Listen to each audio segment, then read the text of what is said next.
Jen, so excited to have you here on the show. I am so looking forward to having you share your story about how you were able to turn your passion for travel into a full-time career, which I think sounds like a dream, but you've actually been able to make that a reality. So thanks for being here. Thank you. Thank you for having me. Absolutely. So I love your story. You are Boricua, correct? Correct. All right. So, fellow Puerto Rican in the house, you are actually back living in Puerto Rico. So, I definitely want to dive into that. But first, let's start off with you introducing yourself and telling us a little bit about who you are. My name is Jen Ruiz. I'm the solo female travel behind Jen on a jet plane.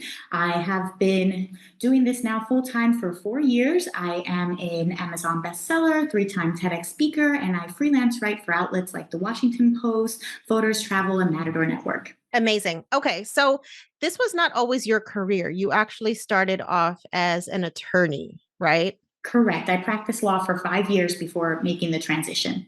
Okay, so I'd love to know more about that career choice and if your family had anything to do with it, because I think our families as Latinas, as first gen Latinas, are the first ones to go to college, work in corporate, get these like cushy salaries.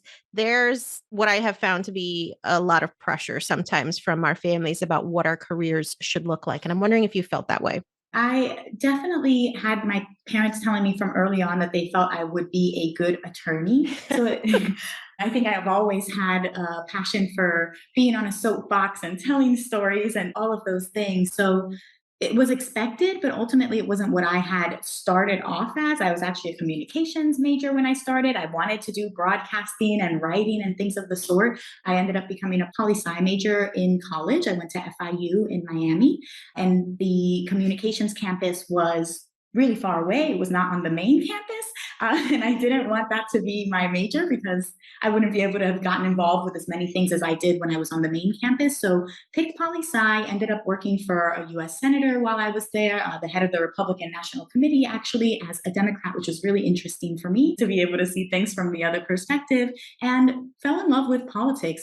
It's very strange for me because as a Puerto Rican who was born on the island but raised in the US, I feel like I have a lot of pride and a lot of sense of orgullo about the different both cultures. I feel so lucky to be both Puerto Rican and also the only Hispanic country that is automatically a US citizen. So I felt like I had so many privileges and opportunities. I could learn whatever I wanted. I could travel pretty much uninhibited.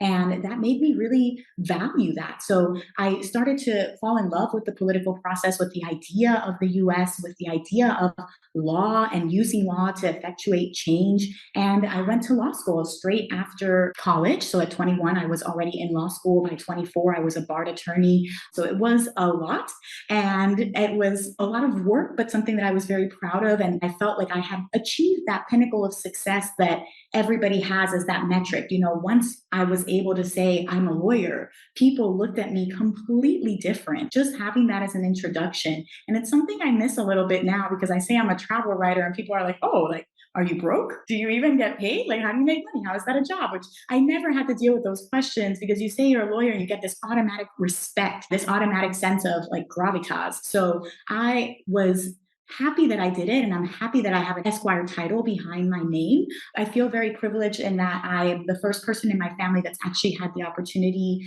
to pursue my passion, to actually find something that I enjoy and to not feel stuck in one track just because it is prestigious or because I have student loans or because people think that that's what I'm expected to do.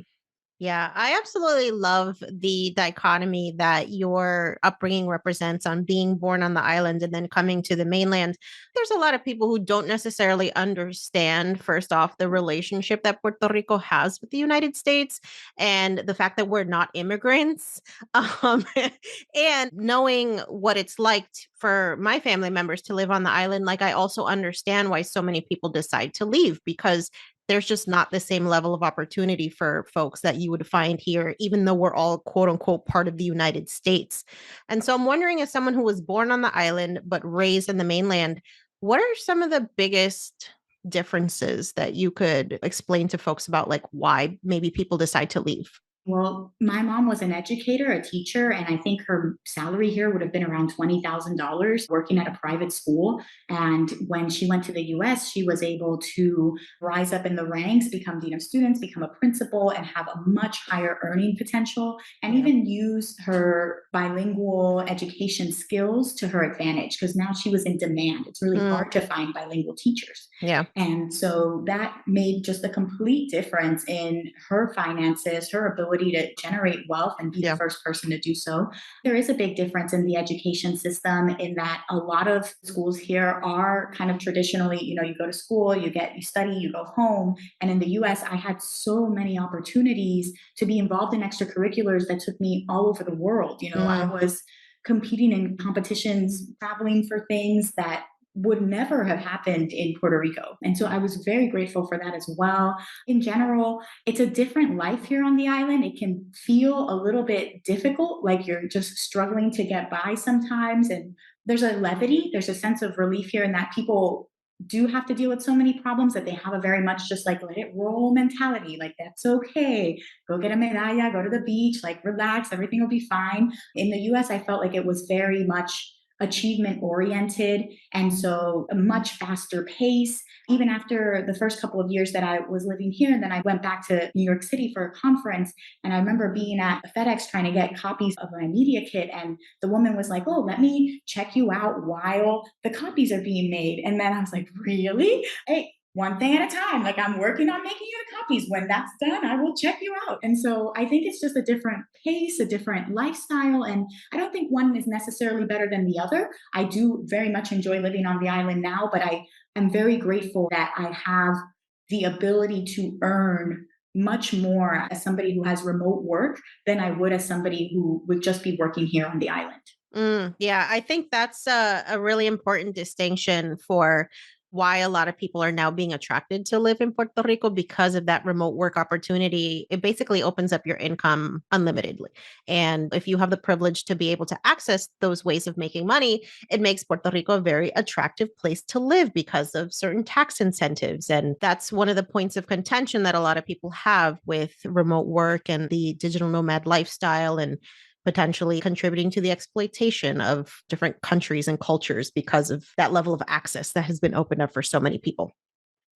Absolutely. And that's something that I see a lot of here because I'm in a community of podcasters and e commerce people, and the biggest names that you could imagine live here. And so it's Mm, been my first time being surrounded by millionaires. And that's actually a very interesting dynamic for me because for a while I had a lot of imposter syndrome. Do I belong here? Should I be among the millionaires? Are they going to know? Like, are they going to look down on me because I'm Puerto Rican? Like, should I make sure that I speak in a certain way? And then it's also really interesting because I've learned that it's not the money that makes people bad or good. Money is just the tool. And I think that there's very much that mentality here because in Puerto Rico with locals where it comes around scarcity because they don't know how to have that same income or income streams. And so when I moved to the US, I had people being like, "Oh, you're an Indian, go back to your island," like all kinds of crazy things. mm, And so I've never really been a fan of everybody go to their own places and stay there. I feel like the world should be open for people to travel. And I think the better solution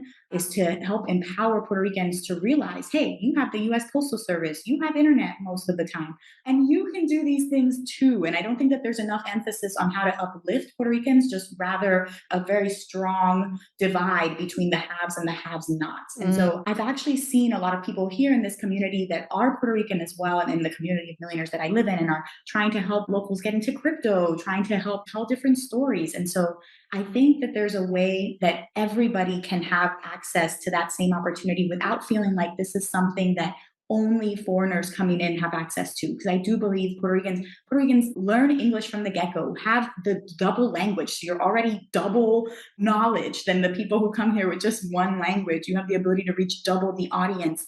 And there's so much entrepreneurial spirit here on the island that is just limited to brick and mortar. But if that were to be translated online, like there's limitless potential because the people who are here, like they are just such good business people. They have Yeah. their own drive and their own passion to get things done. So I would love to see the island be uplifted in that way where it's not foreigners versus Puerto Ricans, but rather Puerto Ricans are super wealthy because they're part of the US and they take advantage of all of these opportunities to build income streams for themselves online.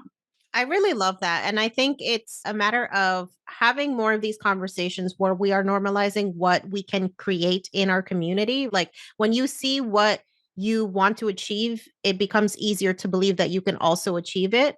And the fact that we're born American citizens is like a hella big fucking privilege that I think has been demonized in a way because there is that colonial relationship, to be honest. There's a lot of animosity, there's a lot of hurt, there's a lot of generational trauma that's been inflicted by the United States on Puerto Ricans. And so I think it's going to also require us to not forgive, but accept that that's the past and make the most of the situation. Because if we really want to drive change as a community, we need money. We need wealth to really change shit from the bottom up. We can then be more proactive about who's in a political office, who's running all these organizations that have such big influence, who's writing these tax laws, who's running the government and utilities. And without money, we can't really make the changes that we want to see. Absolutely. And I feel like a lot of people demonize money. They think if you have money, you're a bad person. If you care about money and money's a priority to you, then your priorities are off. Your priorities should be something different. But I think that there's a disconnect between realizing how important it is for the people that you want to effectuate change to have money. You could have the Mm, best ideas ever, but if you don't have the money to implement them, if you don't have the money to push them forward, they're just going to stay ideas. Right now, we're seeing a lot of problems because it is, old white men that have money, just so much of it. yeah. And so if you want to see change, like give more women money, give more people in the LGBTQ community money, like give more minorities money. And that way you can also have an impact on this world that we're forming rather than just being victim and staying in that mentality of this is happening to me rather than I'm making this happen. There's a lot of books I've been reading. Rachel Rogers, We Should All Be Millionaires, I think touches upon that really well in just changing that mindset of it's not a bad thing to have money. You want to have money. You should be empowering people to get that in order to really see a difference. Otherwise, nothing's ever going to change if it's only the people in power that don't look like you. Absolutely. And I also love that you touched on like our genetic predisposition to being hustlers. Like we will figure shit out. We are able to make something out of nothing. Everybody that I know in Puerto Rico has a side hustle out of necessity because the jobs just don't pay. And so we really do have like an entrepreneurial spirit weaved into our DNA, but it's just not being harnessed in the way that it can. And so I'm so passionate about this idea of just creating a community, an environment where these conversations become normalized and we can actually empower people to take back their power by creating their own income. And so I want to dive into that with you. So, first off, you found yourself in this lucrative law career. I'm wondering, why did you leave? If you try fighting with people every single day, Does not sound fun. it's like thrilling at first, and you get the high of the win and like, getting the judge to declare you're right. And I feel like I was there at the time I needed to be for the people that I was able to help that I know other lawyers wouldn't have represented in the same way. I did have a little bit of a bleeding heart to me where I really wanted to help and I cared about my clients. And I realized a lot of lawyers to survive in the legal field kind of just have to shut down feelings and not care and just look at you as a number because that's how they're processing things. So What I kind of would go attorney were you? started off as a Social Security disability attorney. So I was helping people apply for benefits, which the firm, their main process is you really never know who's going to be granted benefits or not. So it's a numbers game. Take on as many cases as you can and then see which of those get approved. But it felt very rushed. I would have 1,000-page medical file that I would get the day before the hearing, and it Wow. maybe wouldn't even be complete. Then I'd sometimes be in a hearing with a person who's been disabled now for years, and I don't have records of their heart attack, or I don't have records of their stroke, and they're sitting here being like, "Why did we wait for years for this hearing, and you don't have this information yet?" And so, because it was such a high volume thing, because I felt like there were always constantly more cases. After that, I switched to doing contract law for a couple of years as well, where I was able and had the flexibility to decide which cases I took on. And so I was trying to take on cases where I felt like I was helping people. You had this contract and somebody didn't pay you or something of the sort. And so it was interesting and rewarding, but it felt very taxing on me because I cared. And I think I could have maybe kept going if I had just become like every other lawyer and just really put this boundary between me and the cases and stayed emotionally detached. But it was really difficult for me to do. It felt very adversarial. I mean, I'm fighting with people all the time. I have older attorneys trying to intimidate me, being like, "Oh, well, are you the paralegal? Oh, I've been doing this for 30 years." And I'm like, "Okay, that's great, but you're still scared to go to court, and I will see you there." It just felt that feeling of being agitated, like, when something bad happens in your day and you Hmm. keep rethinking it. And it was like that all the time. And then I started to find travel as a relief. I actually did not have any opportunity to travel the first couple of years that I was doing this. It was work on Christmas Day. I actually remember one firm that had like a Christmas lunch on Oh Christmas my Day. God. And I That's was like, the toxic. better, yes, like the better gift you can give me is just to let me go home. I don't want your free lunch. Like, just let Yes. me No one go. wants the free pizza. Okay. Where were you practicing, by Terrible. the way? South Florida. Okay. Got it. South Yep. Florida. That's terrible. So you're working on Christmas and you're starting to use travel as an escape.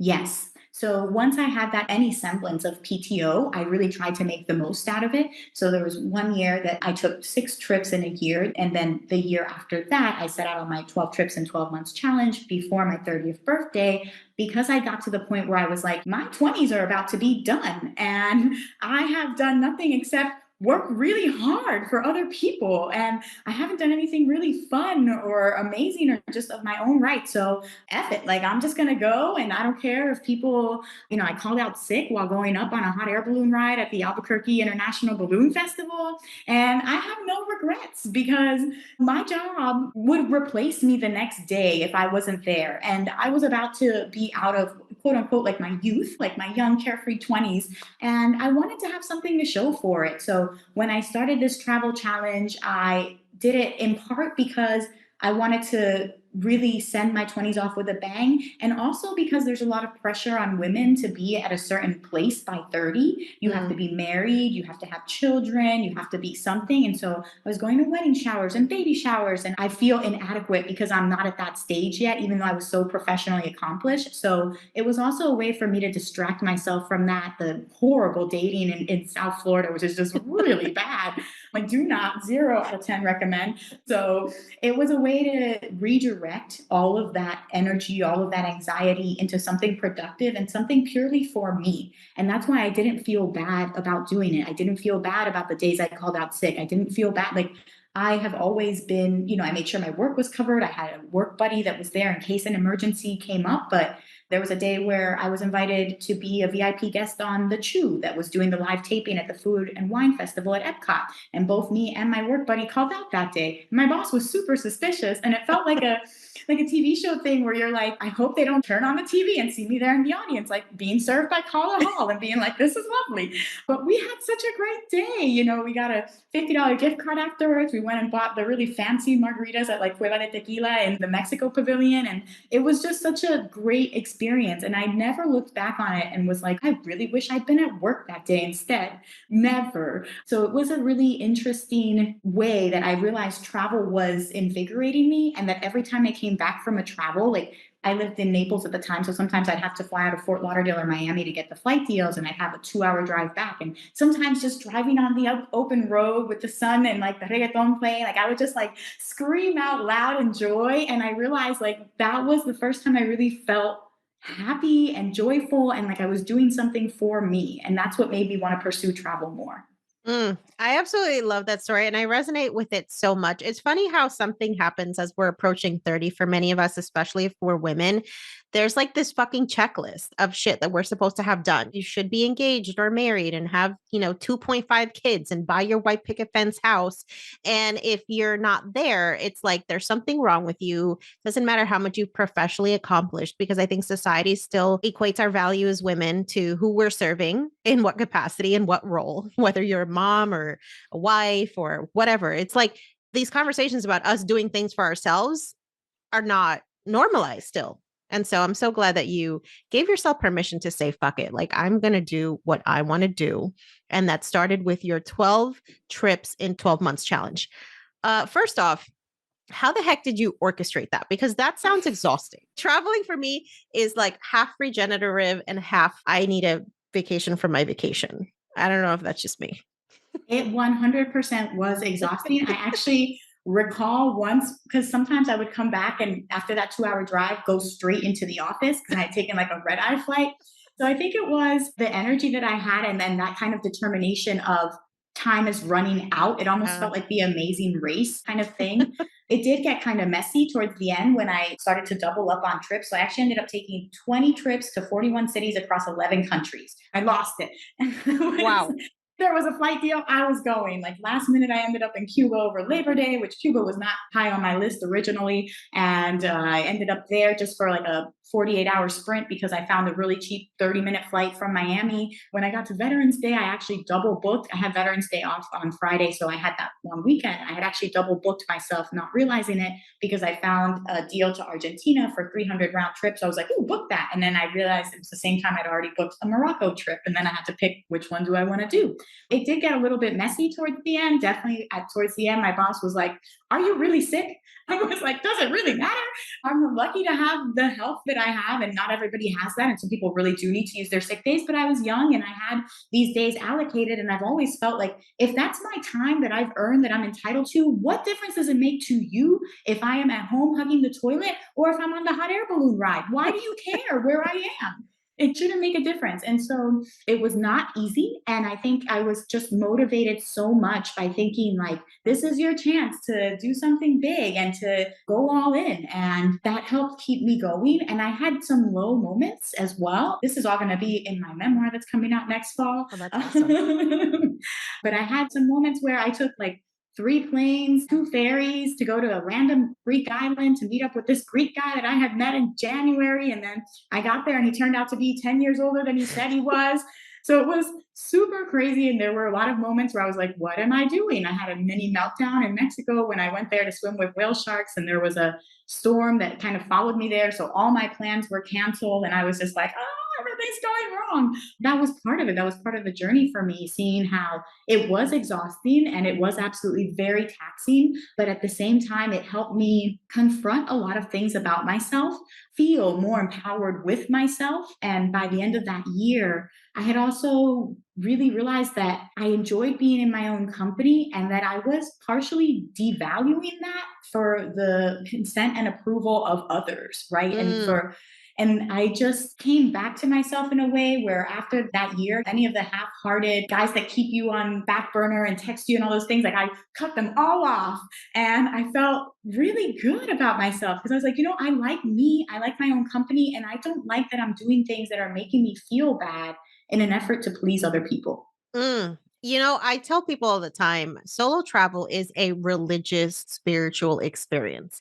You don't get it until you've done it. And then you're just like, holy shit, why have I been waiting for anybody else to travel? I started doing it in 2021. It was actually my gift to myself for quitting my job and going full time in my business. I said, I'm going to do this really scary ass thing that I said I would never do.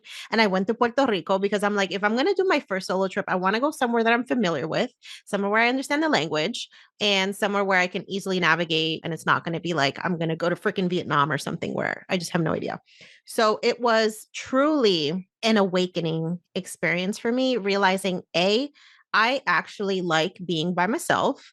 I'm a great fucking company. We do amazing, fabulous things when I travel by myself. I don't have to worry about anybody's schedule, anybody arguing with me about what to do. I don't have to negotiate how much I want to spend on any activities. It was just the most liberating thing that now I'm like, I really, really have to like you if we're going to travel together because I know I'm going to have a freaking blast if I'm by myself. Absolutely. And I think we get so scared, what will it be like dining alone? Will people judge me? Will they think I couldn't find anybody to come with me? There's so much of that fear. And Yeah.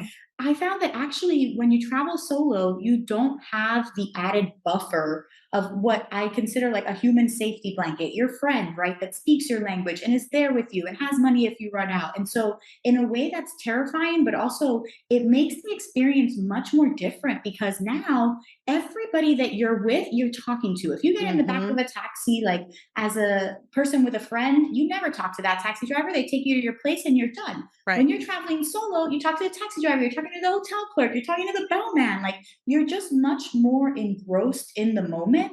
And you don't have that buffer to keep you from really connecting with the environment that you're in. And it's much more likely that you will get, I call it solo female travel magic. It doesn't have to be female. It's just where all of a sudden amazing things happen to you when you're putting yourself out there and people see that.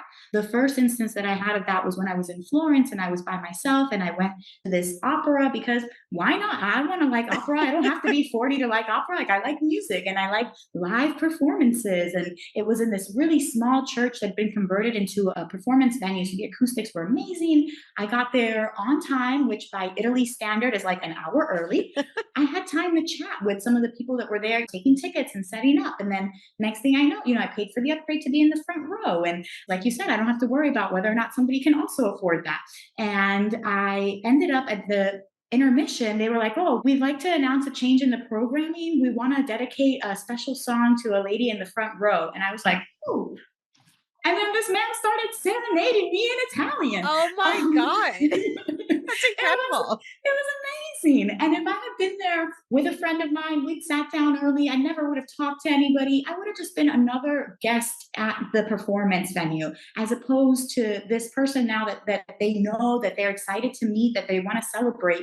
And so that's just one example of ways that when you travel solo, like really unexpected but wonderful things can happen to you that maybe wouldn't have happened to you if you had somebody with you. Yeah, I absolutely love that. Okay, so what do you say to folks that are like afraid to take those sick days for travel because they're like, well, if my job finds out, like I'm going to get fired?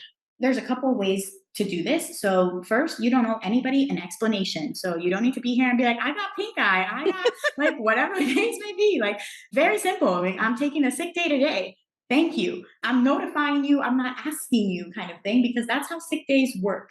No details whatsoever. Just this is what's happening. And if some people follow up with that, I would just stay on the very minimal. But for the most part, you get into trouble when you start trying to craft these elaborate excuses and trying to explain yourself versus just delivering it as a matter of fact thing. I've always had this mentality. So I sometimes would in high school just like if I see like some signs and I'm not feeling great, like I'm just gonna go home and call it, like a mental health day. I've also always been very aware of I still have responsibilities. So I was still a National Hispanic Merit Scholar in high school. I Yeah. was still able to get the grades I needed. So first and foremost, if you know that this is happening, I would plan ahead so that you know your schedule is clear. You've handled anything time sensitive that day. Like don't be irresponsible. Hmm.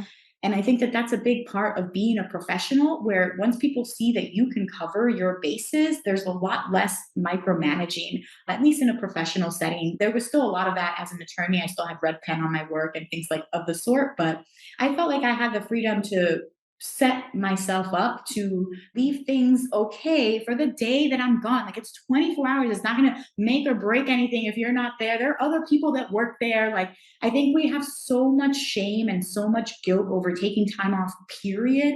And then when we do in the US, because we pride, working yourself super hard and being sleep deprived, like kudos to you. No, that's terrible. Having that understanding that it's okay for you to take a breather, that in 24 hours, nothing catastrophic really is going to happen. So if you can prepare for it, if you can leave it as it is and understand that these are days that were allocated to you. And like, again, if you're lucky enough to have good health, which in and of itself is the biggest blessing, then that's something where you shouldn't feel guilty. And I think a lot of people too, when they leave, they're like, oh, but I'm around if you need me for anything. You can text me anything. I'm still available. I'm still checking my emails. No, turn off your emails. You're not checking anything. You're not available for anything. I am not here today. And I think that that's just to draw the line, because if it helps you, like understanding how easily replaceable you are and how the fact that your job will continue whether you are there or not. That company is going to keep going with or without you until you are the company, right? Even Apple kept going without Steve Jobs. Like, Right. no one is that integral. So I think giving yourself some grace and giving yourself some understanding that it's okay for you to be in a good place, to be healthy, and that you don't need to overwork yourself to get the medal. That's not an accomplishment in and of itself. Yeah, absolutely. The hustle culture is dead, y'all. We're not here for it, especially if you spent time grinding to get your degrees, to get your career, like get your money up. At some point, you got to start enjoying all the fruits of your labor. And that involves putting in some damn boundaries with work, because otherwise it will become your entire identity and consume you. All right, let's talk about the financial part of this. Travel is not necessarily the cheapest hobby. So, how did you facilitate this financially so that you weren't going into debt, which is what I was doing? I was putting shit on credit cards, not planning out my travel. And then every time I came back from a vacation, I had like a hangover. I had a debt hangover that I had to deal with. And it wasn't until I started realizing, like, hey, I should probably budget for this, that things started to turn around. That's a very common issue and a very common concern for people. My first credit card was a Victoria's Secret credit card in college, and I got like sent to collections for like a bra that was like $100 bra or something. And because I moved so much that I didn't end up getting the bills, and then that ended up, and so I was scarred from credit cards. My mom was always like, no credit cards, like just cash only. My family did not believe in debt whatsoever. It was considered irresponsible to be in debt or to spend beyond your means or anything like that. So credit cards scared me. And I graduated law school and I was a working attorney, and I didn't really have any credit cards. I had like one Capital One secured credit card to like try and rebuild my credit after the Victoria's Secret snafu of like 21. And I now look at it where like any single dollar that I spend that's not on a credit card is actually a waste of that dollar, because the only thing that dollar is getting me is whatever it is I'm purchasing versus extra points that are then going to get me free travel. So now I never spend on my debit card. I've completely changed that, but it took me a long time to get there. And so I started off, whenever I need anything, I go to the library. I love the library so much. It's my happy place. And so I went to the library and I just took out all the books that I could about travel and how to travel. So that was my first step. And I just dug into like learning and figuring things out. Scott Keys was very influential for me, from Scott's Cheap Flights. He's actually a friend, and I'm very proud of his progress as well. But he had a book on finding affordable flights, and that was really helpful. And he has a program, Scott's Cheap Flights, where they send out flight alerts. There's many flight alert programs now, but he was one of the first. And I find that he has a lot of integrity and that the program operates well. You know, they don't charge you when you're not looking. That was one way I started to learn how to find affordable flights. I was able to get a $70 round trip flight to Aruba, a $16 flight to Ecuador, a $38 flight to New Zealand, $100 flight to Iceland on the budget airlines, on then Wow Air, but now Play, Norse. There's a ton of different budget airlines. So my three guaranteed ways to find cheap flights that I always tell people: number one are flight alert programs. It's best for lazy people who don't want to learn anything. It's super complicated to them. They don't want to deal with points and miles. Like, they just want to find a deal and go. Flight alert programs do that because they have people that are constantly scouring the internet for mistake fares, you know, sales, price drops, anything like that. And then they email you when there's a deal. Since I do this now for a living, I get like 12 different flight alert programs, and I'm constantly, like every single day, I get dozens and dozens of emails of flight deals. So that's one way for people who just don't really are intimidated by it and just want to have quick, easy wins. You do need some flexibility there, because you need to be able to book right away when they find that. And you need to be able to be a little bit like, oh, maybe I wasn't considering that destination, but there's a really great deal to go there. So let me give it a shot. Then budget airlines, which are relatively a new concept still. There was a point in time where everything was included. You had these major legacy airlines. And now, over time, to make air travel more accessible, they've made everything more a la carte. And that's where these budget airlines have come along, where they're charging you like this base low fare for the ticket, and then everything else is an add on. But if you can anticipate that and you can pack light so you're not checking a bag, bring your own food so you're not buying anything on board. I have every single headset you could possibly imagine. I will never pay $2 for a headset on a plane ever. I come prepared with all of my own. And so these are things that you can anticipate and then keep your costs to just the bare ticket cost. And some of these will have $100 flights to Europe. Even within the US domestically, there's a lot of budget airlines that people get nervous about, Frontier, Spirit, and they're like, I don't want to fly them. But really, if they get you from point A to point B, who cares? And then the third way is points and miles, which I recommend for people who have a set destination, an expensive destination, and set dates. So, like, you need to go to New Zealand for a wedding in July, right? The best way to get there and to save that money is going to be to use points and miles. And that's done with credit cards and just taking the money that you're already spending and getting something else for it. And like all these people that have like 3% cash back or all these other credit cards, I'm like, but why? Because you could be getting airline points and miles, and that's so much more valuable. You can get a $9,000 flight for like points, which is essentially, it feels like monopoly money. It feels like fake money that I just get to redeem for actual real things. And so learning about that and learning how to use credit cards responsibly to get the bonus sign up miles and really harness that should open the world for you in a way that you might not have expected.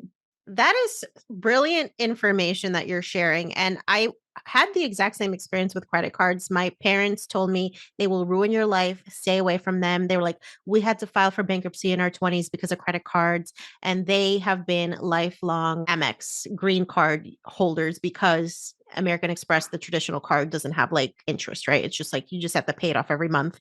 I was terrified of credit cards for a while. And then I had a toxic relationship with them when I started just charging things without a plan, not really understanding how to maximize points. But now, like you, I stopped using my debit card. I literally have like one credit card for groceries because I know that's the most points I'll get for that category. Use one for gas, use one for my business. And now I'm like, why the hell haven't I been doing this forever? But it's like you really have to have the discipline to pay off those cards because otherwise, if you're racking up points, but then you're racking up interest too, you're absolutely nullifying the benefits of having those cards, right?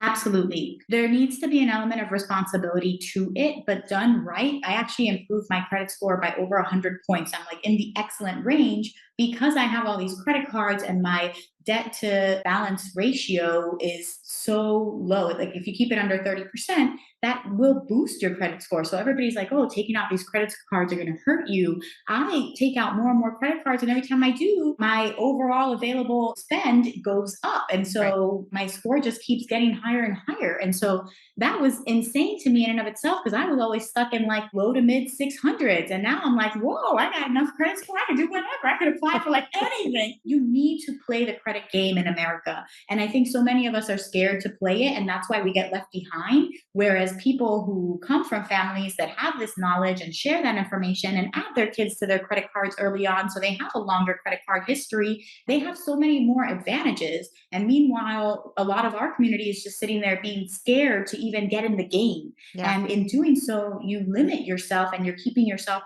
in higher interest rates, not able to get the same opportunities, not able to apply for the same things, and definitely not flying business class for free, which is a shame because there needs to be more people in business class. Business class is lovely. And so it's a marvelous tool when used correctly, and it can really do a lot for you. And it's not anything that's hard to learn. If you've learned how to make your own household budget, if you've learned how to do other things, you can learn to manage credit cards too. And I recommend that somebody who's starting, so my first card was the JetBlue card. It was a branded airline credit card. I knew JetBlue had a lot of flights operating out of South Florida. I knew I liked the airline. They also go to South America, so I could get some international flights. And it was a low minimum spend threshold, just $1,000 within the first 3 months. And I had enough points that I could immediately redeemed that for a free flight. And I saw that instant win for something where I was already spending $1,000 that month anyway. So I was able to very comfortably pay it off and then redeem that. And so I think if you're somebody that's getting started, a good way is to go with an airline branded credit card, because you don't have to worry about transferring points and what is the value of the points, and all those things. It's very clear. You got X amount of JetBlue points. You can search for whatever flights operate with those points and then go from there. So it's a good first step. Love that. Okay, so now you're doing this full time. You have turned your passion for travel into your career. Talk us through how you made that happen.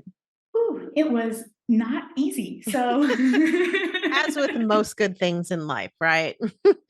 yes. So I started blogging about 8 years ago when I was working as a law clerk at a firm that I just felt like sucked the soul out of me, because I was just doing like really routine, mundane paperwork, like insurance stuff. And I was like, I hate this. And so I wanted to have a creative outlet. And so I simultaneously started blogging and then also started freelance writing. So I was writing, but not getting paid to do it, which everybody was giving me a lot of grief for. So I was a contributor to Elite Daily, and I had posts with them that had, 10 million views, and everybody's like, oh, that's awesome. How much did they pay you? And I'm like, nothing. Nothing. And that was definitely not what a lot of people would have recommended. And I know a lot of people looked down on me because of that, but because I was getting so much traction through that platform, I actually had my first magazine editor for Pace Magazine, which is an online magazine, contact me to see if I wanted to write for their travel vertical. So my first travel journalist trip was to Universal Studios. And I remember like the Universal Studios PR person came out to meet me, and she like walked me through the line. So I got in for free, and I had like the fast pass for free. And I was just like in Harry Potter world being like, this is awesome. I can't believe this is my job and I'm getting paid to do this. And it was like $150 for the piece or something simple. But it was the first time that I realized that I could actually get paid to do this and get paid to travel. And it was just such a great day. I felt so elated to be there. And then from there, I was still figuring out blogging. I was still just kind of putting stuff out there. I rebranded twice. I started as 20s chic because I was like, oh, we're in our 20s and we're poor, but let's make it work. And then I was like, oh, well, that's not going to last very long or really grow with me. And then I rebranded to like, what's Jen up to? Because I knew it wanted to be like experiential based. And then my brother would make fun of me like mercilessly. He'd be like, oh, if I want to figure out what's Jen up to, I'll just go to what's Jen up to.com. And he was like super mean about it. I was like, okay, point received. In 2016, I sat down with a friend and we kind of brainstormed. And that's where Jen on a Jet Plane came out. And I was like, okay, let's do it. But I was really at the point of shutting down my blog because I didn't know anything about monetizing a blog. I didn't know. It just was using it as like articles that weren't accepted for Elite Daily. I would publish it there. But those kind of articles weren't going to do well on my site. They weren't SEO driven. They weren't any of that. And then once I decided to take this seriously, so one of the trips that I took in that 12 trips in 12-month challenge, not super glamorous, but it was to Huntsville, Alabama, for the TBEX conference, where I attended the Travel Bloggers Exchange conference there. And first, I immediately recognized the difference between like all the law conferences I've been made to go to, where I'm dragging to get there. I'm sitting in the back. I'm doing other things on my computer, hoping people don't notice, like half paying attention, just really not wanting to be there, versus TBEX, where I'm like, hustling to sit in the front row, asking questions, excited, like ready to go to the next session. I was like, ooh, maybe this is what it should feel like. Like maybe I should actually be excited about what it is I'm doing and not dreading it and just going through the motions. And it was funny because they were saying that at my job, they were having a meeting and they were like, oh, I hope Jen's not like thinking about leaving us. And that's exactly what I was doing. And so that helped. And it helped me see that there's a business to this and that it needs to be treated like a business. So attending my first conference was a complete game changer. And then when I went to the Traverse conference in Europe the next year, I actually invested in a full day SEO workshop with my friends Gemma and Laura from Make Traffic Happen. And they were phenomenal in that it finally clicked for me why none of my things were getting traction, like why my articles weren't working. And I was like, oh, I should actually be writing this in like a completely different way and doing research and everything. So full day workshop. And by the time I left, I realized, oh, this is doable. And then I put what I learned there and implemented it. And then that was in the summer, like July or June of 2018. And then by January of 2019, I had enough traffic to get into media buying and start monetizing my traffic that way. So you had gone to several conferences, you realized SEO was the thing. By January, you said of 2019, you had gotten enough traffic to become part of Mediavine. I think that's where it cut off. So Correct. Yes. So I went to this conference in the summer of 2018, and already 6 months later, I started to see the immediate effects on my blog and being able to monetize. And then once I got into Mediavine, I was like, oh, this is dope. yes, the passive income of blog ads is next level. It's amazing. Like, I loved that I would make money while I slept. That concept was completely foreign to me. Somebody who's always been time for money, hard work for money. And so Mediavine was just my first real meaningful income from blogging. And then from there, I started to learn about, sponsorships, working with brands. I had my first brand deal also from T-Bex, not paid, but sponsored. So I went to the Margaritaville resorts in Hollywood, and this is amazing. Like, look at how people are greeting me. And I remember when I was checking in, I looked and I actually saw my picture in like the notes that the staff had. And I was like, get out of town. They sent my picture. Have people looking for me to recognize me? Like, this is crazy. I like snapped a paparazzi photo of it, posted it on my Facebook, and I was like, yo, I think I made it. That was my first introduction into, sponsor posts and really making meaningful blog revenue. Also in March of 2018, before I quit my job, I quit in April 2018, I published my first book.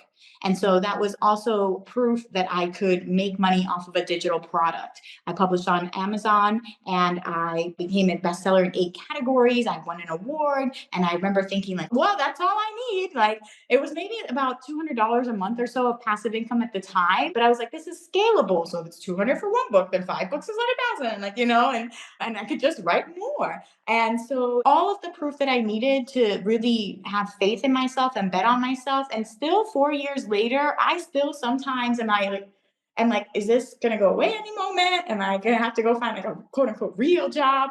And I'm in awe that it's actually managed to pan out and that it's actually become something that's more lucrative than my legal career. Where I had a judge reach out to me the other day being like, I'd love to chat with you about this transition. Like, everybody wants to leave. Also, people that are watching me now and actually thinking that what I do is very prestigious in and of itself and really something to aspire to. Whereas before it was like, oh, well, you're this broke blogger without a real job. Yeah, that perspective is wild. It's like nobody really understands what you're trying to do until they're seeing the fruits of your labor and all of those free gigs, the initial unpaid work. They don't see the struggle. They just see the success and they're just like, holy shit, I want to do that. And so, for folks who are in the beginning stages of their journey to trying to monetize their passion, what's your best piece of advice to keep folks motivated, especially in those early days where you might not see a lot of monetary success?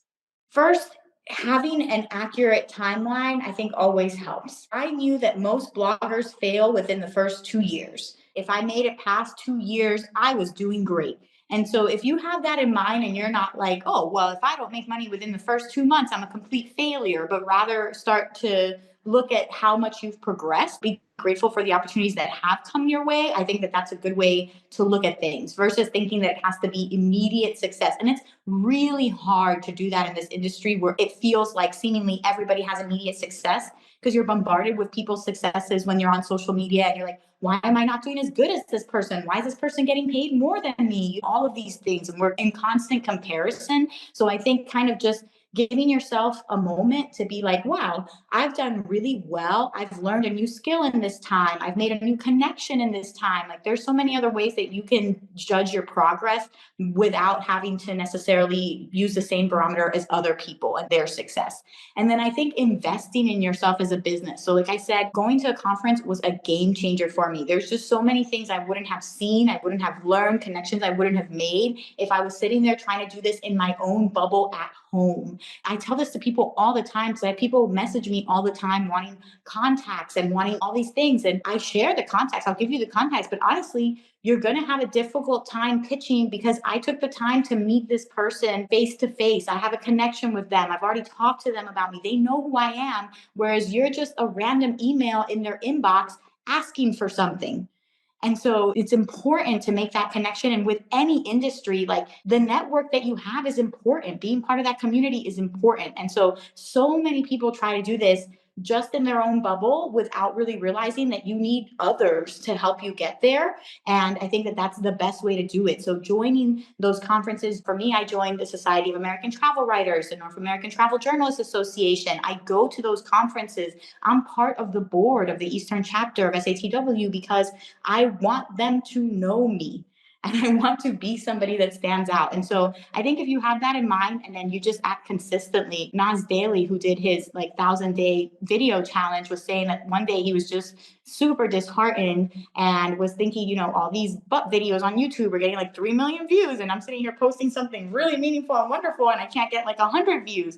And he said he felt so downtrodden that day and was really just thinking, I'm going to quit. Like, I'm not going to do it. And he felt so grateful that he did the video that day anyway, because if he would have not done it that day, then maybe he would have skipped another day and a different day after that.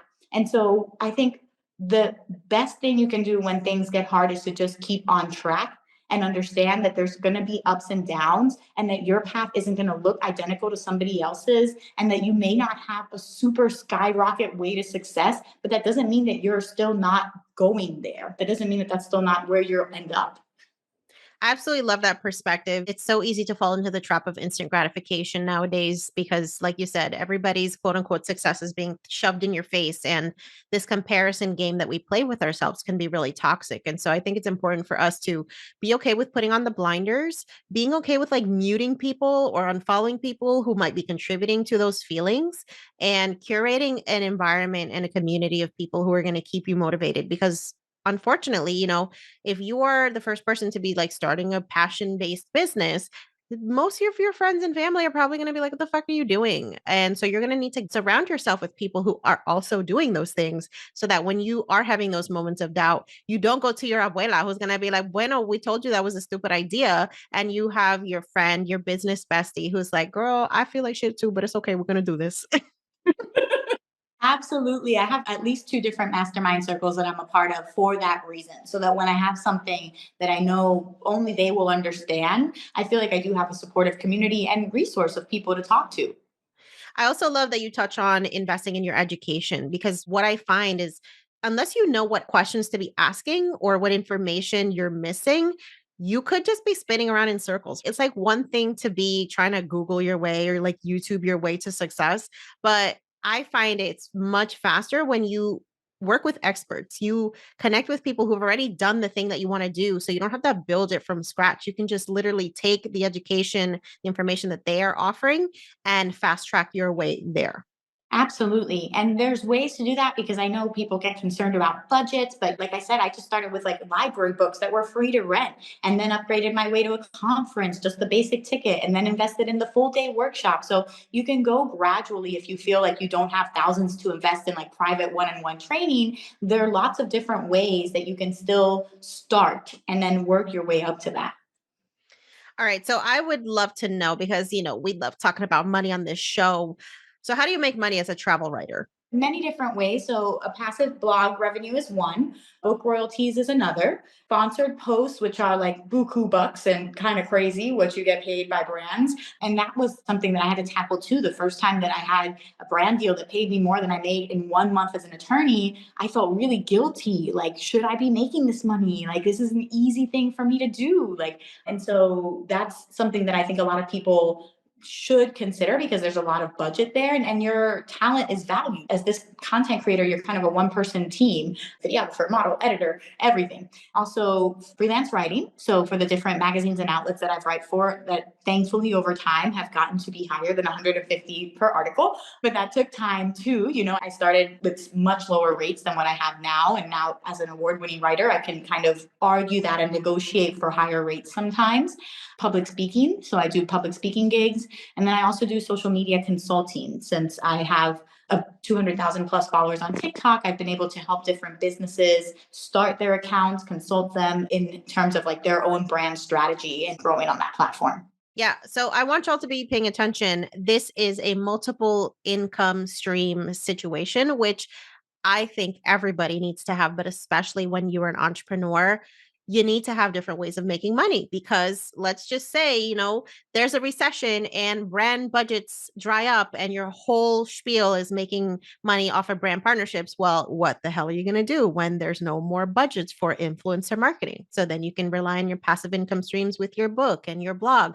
It's a matter of sustainability for me. When it comes to business, you must have different levers that you can push and pull to make money. It just helps you sleep at night. So let's talk about the mental part of entrepreneurship, because I think for a lot of people, there's this fear of the unknown, of the lack of stable income, of, oh my God, is this just a fluke or is my success real? Wondering if you've dealt with any of those feelings and how you navigate that. Yes, I feel that every day.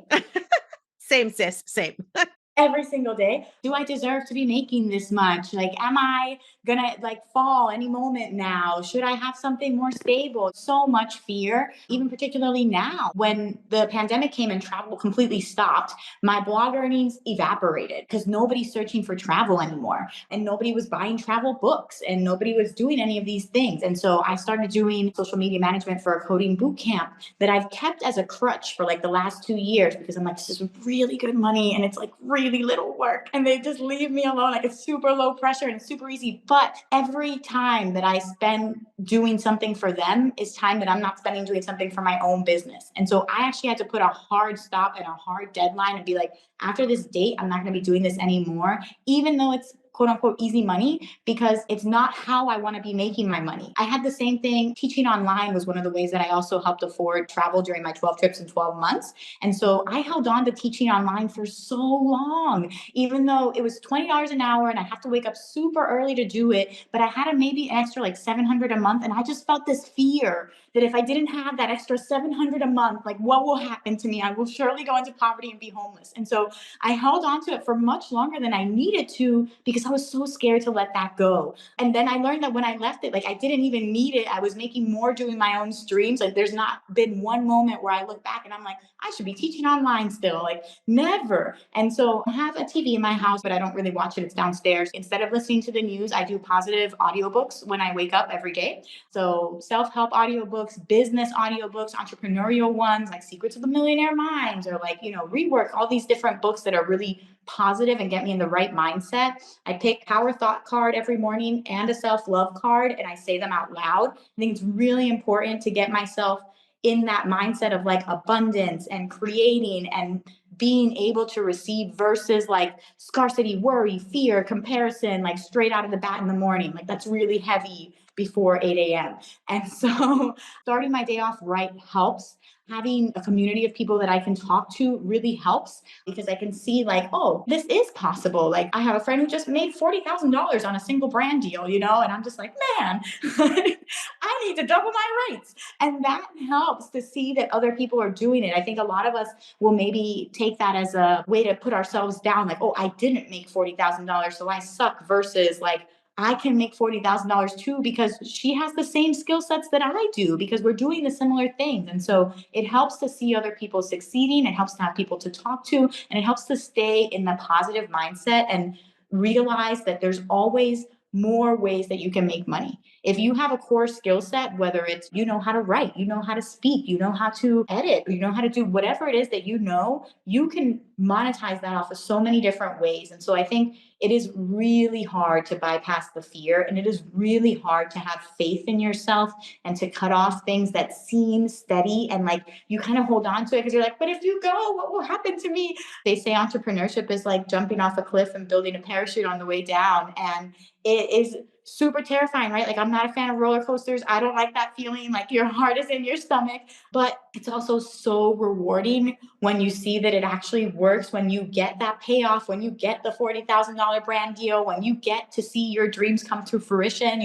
I was just flying business class in Q suites to and from Qatar on a press trip where I was being hosted as a journalist, and I was staying in all the best places, and I had my own private guide and my own tour. And I was thinking, I've come so far. I would have killed to have had opportunities like this years ago. And now this is my reality. This is just what it is.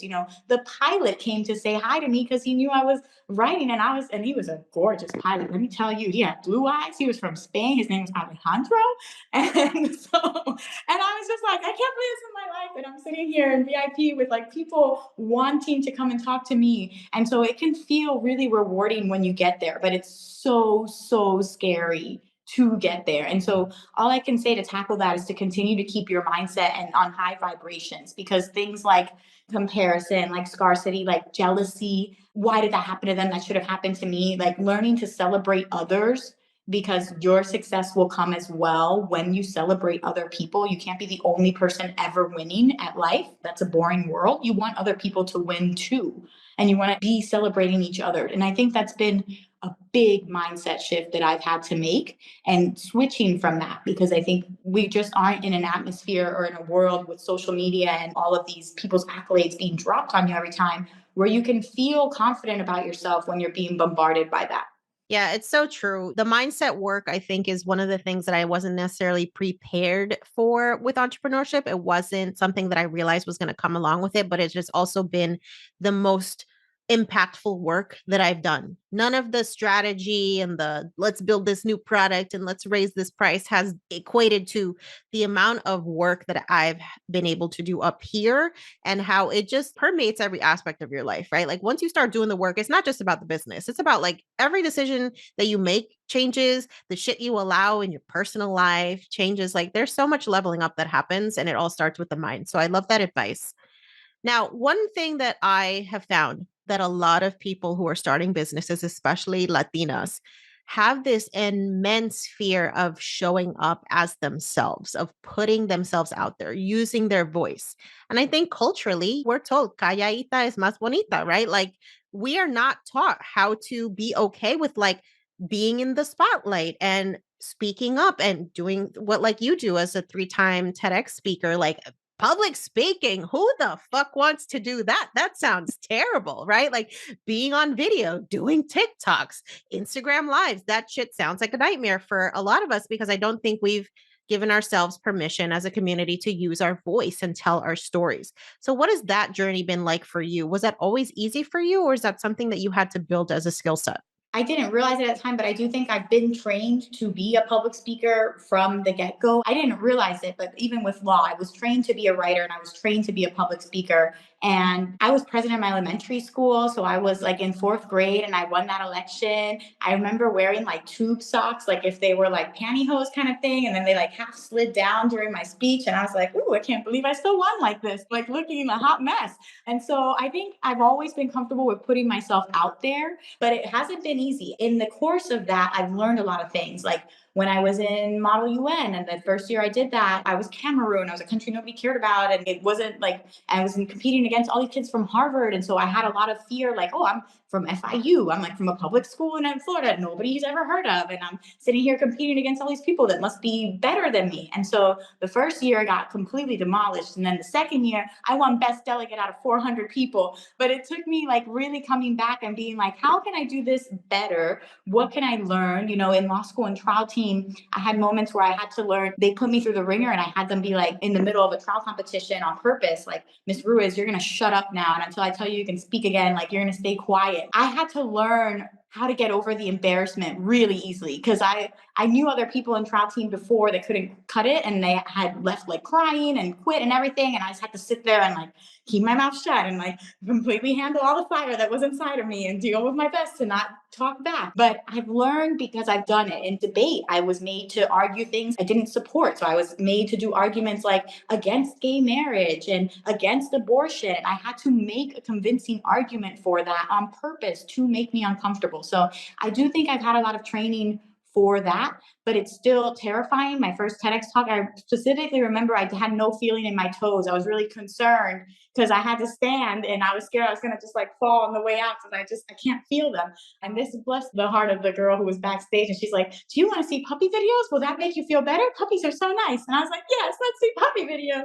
My second and third, I still was really nervous. And so it doesn't stop. It's not that I ever get less fearful or feel like invincible or like I have it all figured out. It's just that I do it anyway. I do it messy. And it doesn't matter because I do it.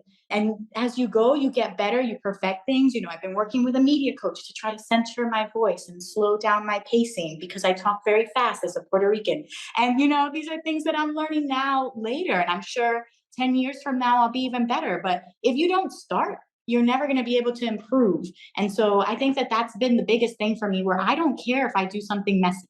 I don't care if it gets out there and it's not 100% perfect, because at least I did it. And I'm proud of myself for putting myself out there. And I think a lot of people hold themselves to the standard of needing to be 100% perfect right off the bat. And that's just impossible. And even if you are 100% perfect, people will still hate you. People will still find issue with what you're doing. And so if you're putting a lot of your validation externally and waiting for other people to give you your props, your awards, your kudos, you're going to feel really deflated. And even when you get those things, you're still not going to feel like you made it. So it requires a lot of internal strength to push through that. And I think anybody has it, because again, it's not anything special. It's just a matter of you keep going. There's so many gems in this episode. People are going to be replaying this over and over again. And I know people are going to want to find you, follow you, subscribe to all your content. So, where can people find you and become a part of your amazing, inspiring orbit? Yes, you can find me at Jen on a Jet Plane on all the socials, TikTok, Instagram. And you can also find my website, jenonajetplane.com. And my books are on Amazon under Jen Ruiz. Jen, this has been an incredible conversation. We've touched on everything from entrepreneurship to career advice to travel and everything in between. And I think what I find the most compelling and inspiring about your story is you have this unapologetic way of giving folks permission to evolve. It's not like you got to have your shit figured out at 18 and you got to go and do that for the rest of your life. And you got to go and conform to this checklist that we get from our parents about what life should look like and what you should be doing by a certain age. And I think so many of us feel trapped maybe by those decisions that other folks have projected on us about who we are and what we need to be doing. And so it's so refreshing to talk to a fellow Latina, a fellow Boricua who's like, you can go and create whatever the hell you want in your life, in your career. Thank you for giving us permission to do that. I really appreciate Absolutely. It's my goal. it. Thank you so much for being here.